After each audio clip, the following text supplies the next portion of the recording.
Details చూస్తే దుండిగల్ శ్రీ గణపతి సచ్చిదానంద స్వామీజీ ఆశ్రమంలో దత్త మండపాన్ని సీఎం రేవంత్ రెడ్డి ప్రారంభించారు. ఈ సందర్భంగా తెలంగాణ ప్రజలకు సీఎం దసరా శుభాకాంక్షలు తెలిపారు.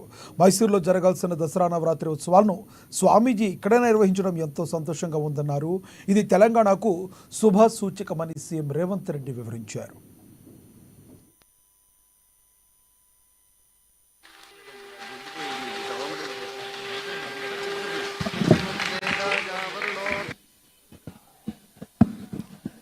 మన మధ్యలో శ్రీ వేం నరేందర్ రెడ్డి గారు, ఎన్ఎస్ఆర్ శేఖర్ గారు కూడా వచ్చి ఈ కార్యక్రమంలో పాల్గొంచుకోవాలి. వాళ్ళిద్దరూ వచ్చి సీఎం గారిని తోడుకుని వెళ్లాల్సిందిగా కోరుతున్నాం ప్లేక్ ఇనాగ్రేషన్ కి.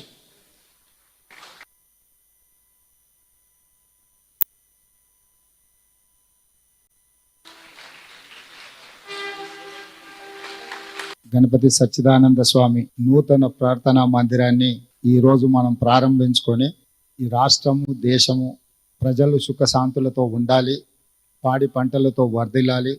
ఎక్కడ ఏ కష్టము ఏ ఇబ్బంది వచ్చినా ఈ ప్రార్థనాలయానికి వచ్చి ఇక్కడ కూర్చుంటే, ఇక్కడ ధ్యానంలో నిమగ్నమైతే వారికి తప్పకుండా ప్రశాంతత చేకూర్చడమే కాకుండా వారి కష్టాలు తీరుతాయని చెప్పి నేను సంపూర్ణంగా విశ్వసిస్తున్నాను. అదేవిధంగా అద్భుతమైన నిర్మాణము కళాఖండాలుగా తీర్చిదిద్ది వాస్తవంగా ఈ కార్యక్రమం రావాలనా వద్దా పెద్దగా నేను ఎలాంటి నిర్ణయం తీసుకోలేదు. ఢిల్లీలో ఉన్నప్పుడు మా మిత్రుడు మంత్రివర్గ సహచరుడు శ్రీధర్ బాబు గారు స్వామివారు ఆదేశించారు మీరు రావాలి, వారు నాకు చెప్పడం, వారి సూచన మేరకు నేను ఈరోజు ఇంత గొప్ప కార్యక్రమంలో పాల్గొనే అవకాశం కలిగింది. రాకపోయి ఉంటే ఒక అద్భుతమైన సన్నివేశంలో నా పాత్ర లేకుండా పోయే ప్రమాదం ఉండే. స్వామివారి ఆదేశము, నేను ఇక్కడికి రావడము, ఇంత మంచి కార్యక్రమంలో పాల్గొని భక్తులందరితో కలిసి ఈ యొక్క శుభకార్యంలో పాల్గొనడము ఇది తెలంగాణకు శుభ సూచకము. తెలంగాణకు తప్పకుండా మేలు జరుగుతుంది అని చెప్పి